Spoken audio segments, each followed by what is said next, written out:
Se você não acha que isso atrapalhou e causou essa pressão que não acontecia antes? Tá, já que você abordou o tema, eu estou com mais facilidade e tranquilidade ainda de falar.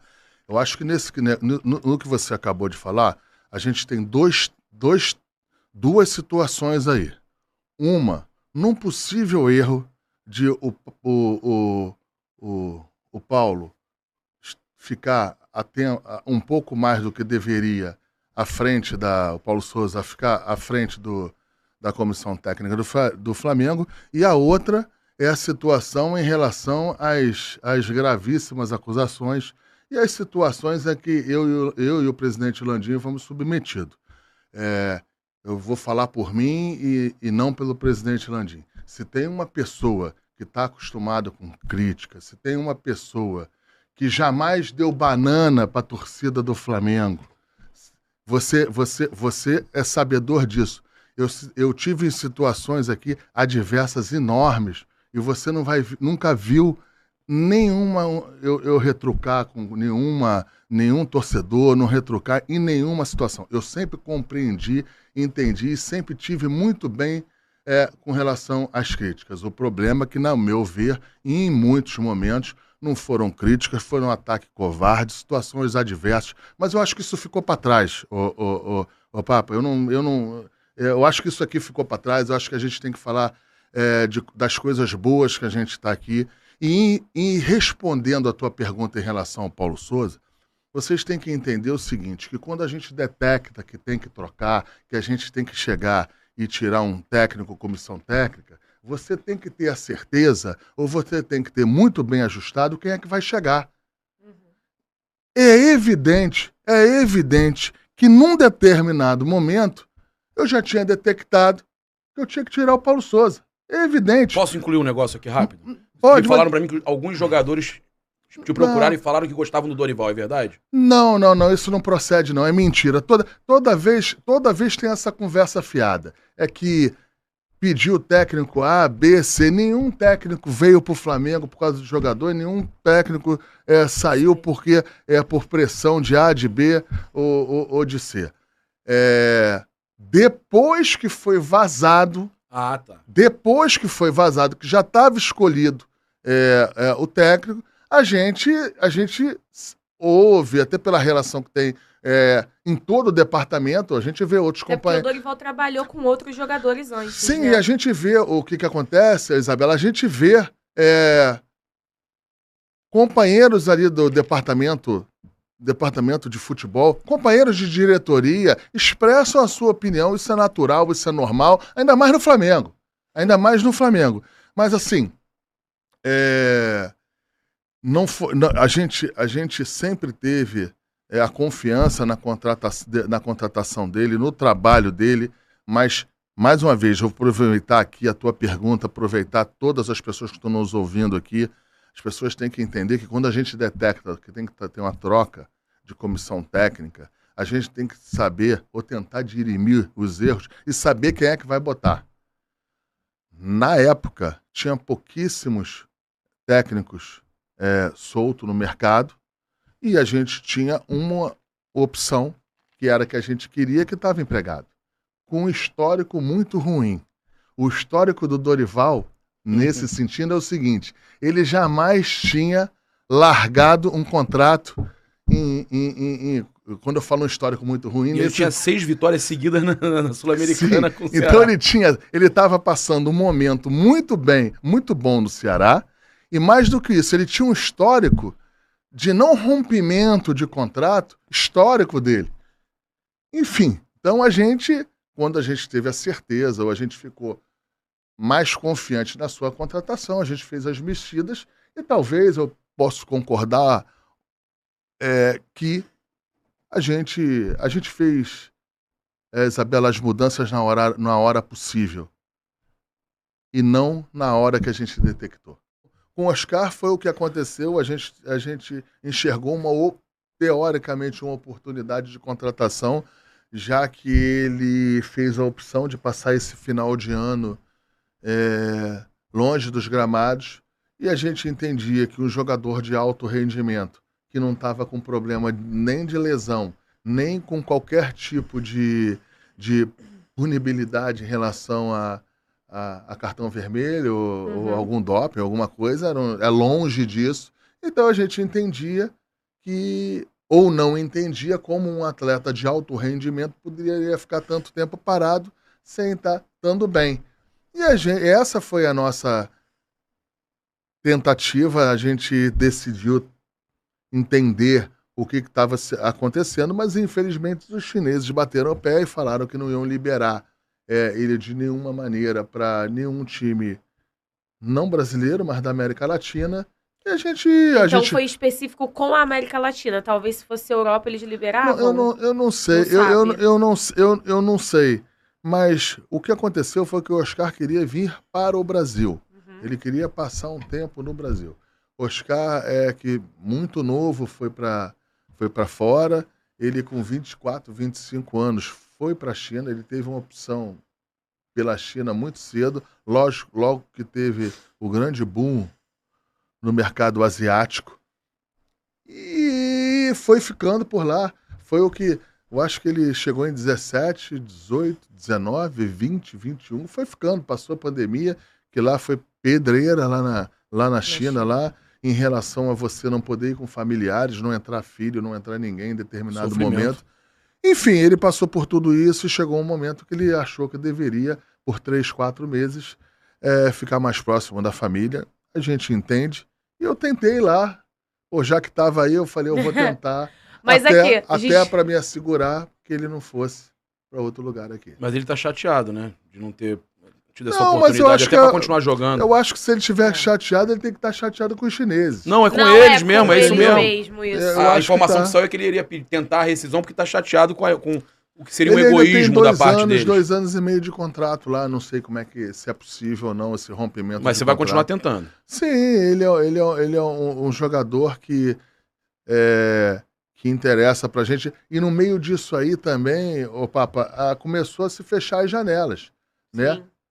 Sistematicamente. Primeiro fechou a da Copa do Brasil, depois fechou a da Libertadores, depois fechou a do Campeonato Brasileiro. Então, assim, também não tinha sentido de ficar também batendo nessa tecla. E outro ponto, que eu fiquei pensando um pouco para frente. Eu falei, cara, se os chineses não querem liberar agora, se não é a vontade dos chineses, e teoricamente eu vou ter que conversar com esses mesmos chineses daqui a 6 meses, eu acho que tem que se respeitar. Não desgastar a relação. Exatamente. Já que, mesmo que eu não estivesse indo direto lá, você não se iluda. Qualquer entrevista minha aqui, qualquer declaração minha aqui, eles estavam analisando e vendo lá. Então eu fiz a opção e foi de coração, de respeitar a posição dos chineses, a posição do presidente, das pessoas que tomam conta lá do clube chinês, até porque eles têm um jogador com contrato em vigência e eles deixaram claro que não queriam liberar esse jogador para qualquer lugar, e eu fiz a opção de respeitar mais do que nunca isso aí, até para não ter nenhum problema um pouco mais na frente, caso a gente ache que tem que fazer alguma incursão em relação a esse jogador. Então, vai tentar novamente... Sim, eu vou tentar sempre. Essa contratação do Oscar, porque é até um jogador alto nível, né? Mas falando sobre o Oscar, uma coisa que me impressiona... E aí, tem uma pessoa mandando um abraço pra ele.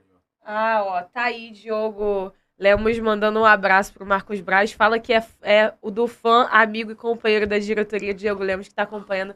Obrigada, Diogo, grande e querido Diogo Lemos, conselheiro do Flamengo também, que está acompanhando. Audiência ilustre, né? Pô. E queria perguntar para você em relação ao Oscar, porque quando você fala sobre um jogador que está num clube chinês, que tem um salário astronômico, né? Que saiu do salário do Oscar, e a gente até falou algumas vezes no Ninho do Urubu, né?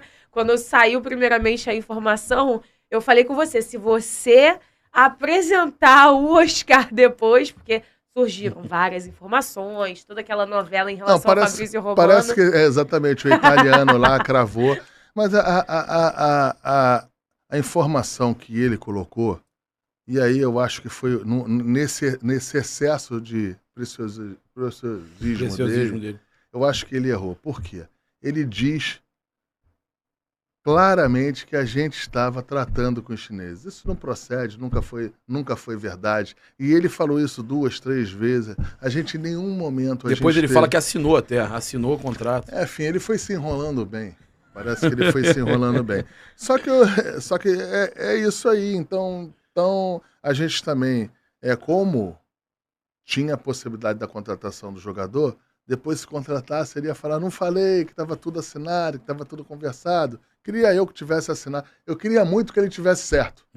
Que o jogador... Acho que todo mundo. Todo mundo queria que o jornalista tivesse certo. Falaram até que a mãe dele estava triste. Né?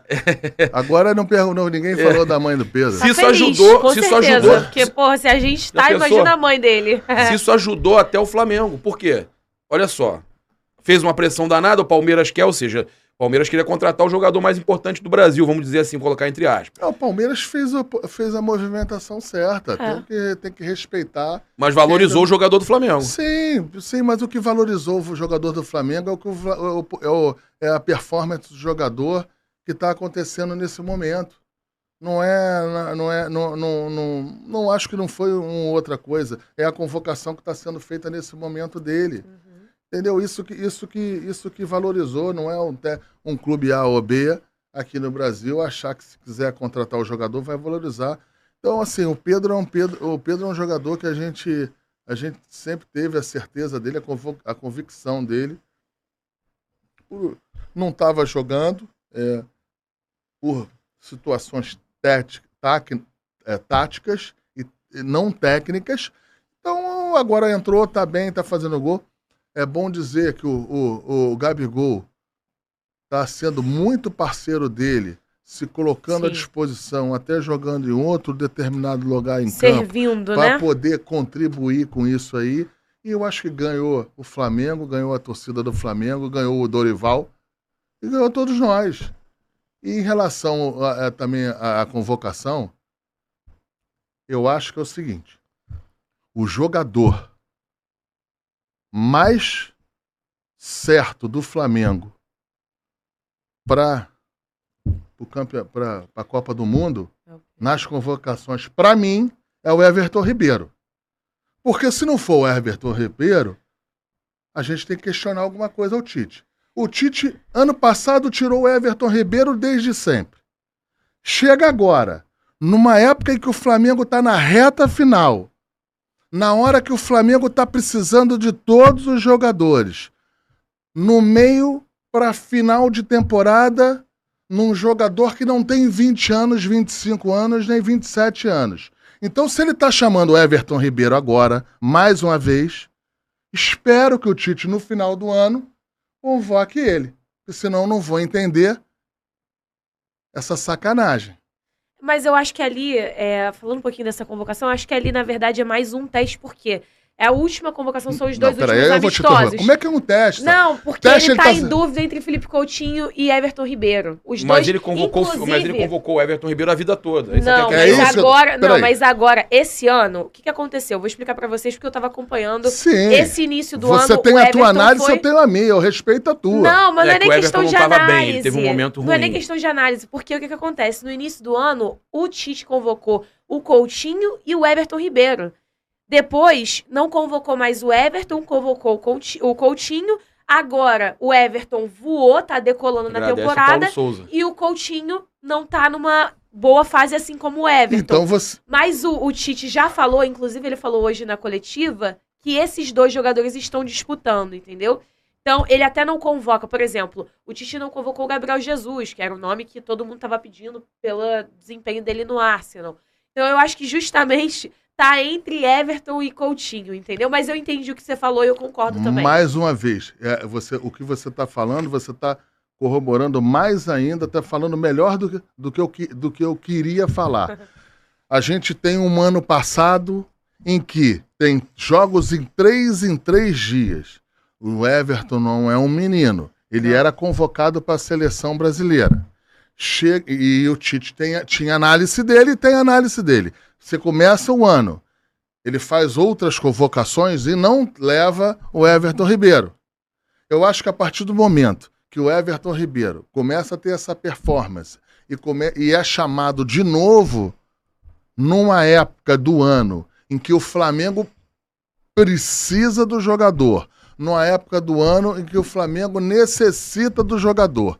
Se o Tite está convocando ele, na minha avaliação, é porque ele está... a gente está 3 meses na Copa do Mundo. 2 meses, vai ficar fazendo teste até quando? Daqui a pouco tem que fechar. Então, assim, na minha avaliação, o Everton Ribeiro, é só isso que eu estou falando. Sim, na minha sim, avaliação, claro. o Everton Ribeiro está à frente. Eu estou falando como jogador do Flamengo. Está à frente de todos os outros. O Pedro está sendo chamado agora, não foi Sim. chamado para trás. O Gabigol foi chamado para trás. Então, o único jogador que foi chamado Em para todas, trás vamos dizer e assim. agora é nesse sentido que eu falei que, para mim, o Everton Ribeiro está muito próximo, porque eu não acredito que o Tite não vai chegar lá na frente e não vai chamar o Everton Ribeiro depois de ter convocado ele numa hora dessa, importante para o Flamengo,